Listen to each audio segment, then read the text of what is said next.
All the student, here I am Dr. Tejinder Kaur, Associate Professor in MCA Department of ICT-BM. I welcome all of you in online class of PHP. Now I am going to start the topic. First one is the function and parameter. PHP provide us with two major type of function. Built-in function, PHP provide us with a collection of a built-in library function. These functions are already coded and stored in the form of function. To use those, we just need to call them as per our requirement, like variable underscore dummy f open function and semicolon print underscore r function and get type function and so on. Next one is the user defined function. Apart from the built-in function, PHP allow us to create our own customized function called the user defined functions. Using this, we can create our one package of a code and use it where necessary by simply calling it. First one is the creating a function. While creating a user defined function, we need to keep few things in mind.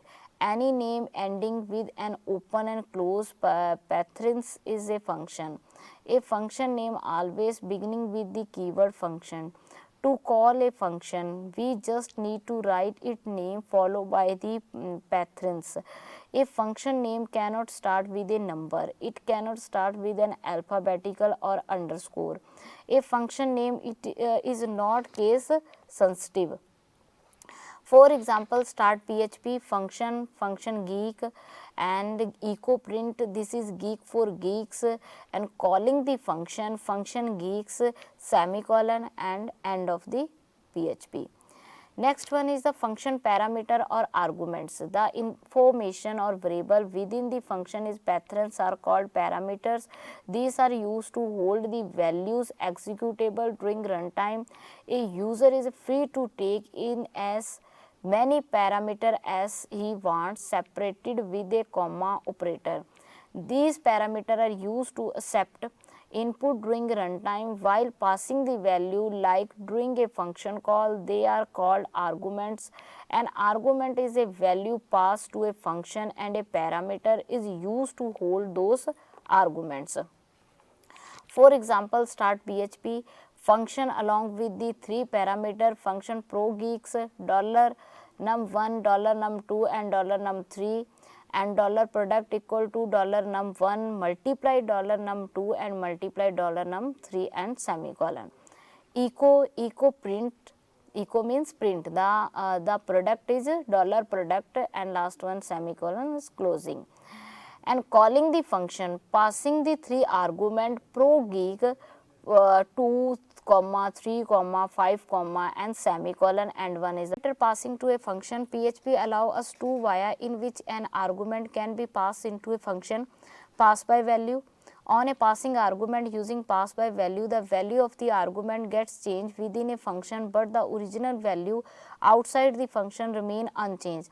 That means a duplicate of the original value is passed as an argument. Next one is pass by reference. On passing argument as pass by reference, the original value is passed. Therefore, the original value gets altered. In pass by reference, we actually pass the address of the value where it is stored using ampersand sign. For example, start PHP, pass by value, function value geek, $num and $num plus equal to 2 semicolon, return $num and pass by reference, function reference geek and $num and $num plus equal to 10 semicolon, return $num number and semicolon, and $n equal to 10 and semicolon value geek $n semicolon echo print, the original value is still $n and reference geek $n semicolon echo the original value change to $n, and last one is the PHP is close. Next one is the variable scope. PHP variable scope. The scope of variable refer to where it can be accessed within the code. PHP variable can have local, global, static or super global scope. Local scope or local variable. Variable declared within a function have a local scope and cannot be accessed outside the function.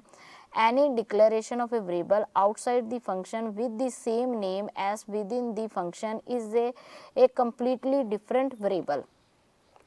Start PHP $num equal to 60 semicolon function local underscore variable.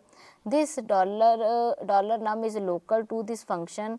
The variable $num outside the function is a completely different $number equal to 50 semicolon echo print. The variable number num inside function is $num. And last one, local underscore variable function semicolon. The $num number outside function is a completely and different from inside local underscore variable function. Echo variable num outside function is $num and PHP is close. Second one is the global scope or global variable. The variable declared outside a function are called global variable. These variable can be accessed directly outside a function. To get a access within a function, we need to use the global keyword before the variable to refer to the global variable. And for example, start PHP $num equal to 20 semicolon function to demonstrate a use of a global variable function global underscore variable function, and we have to use global keyword before the variable $num to access within the function and global $number and semicolon. And echo variable number inside function and global underscore variable and echo variable number outside the function, and PHP is close. Next one is the static variable. It is the characteristic of PHP to delete the variable when it is complete its execution and the memory is free, but sometimes we need to store the variable even after the completion of the function execution. To do this, we use the static keyword and the variable are then called the static variable. PHP associate a data type and depending on the values for the variable. And the end, so the online class is over. Thank you.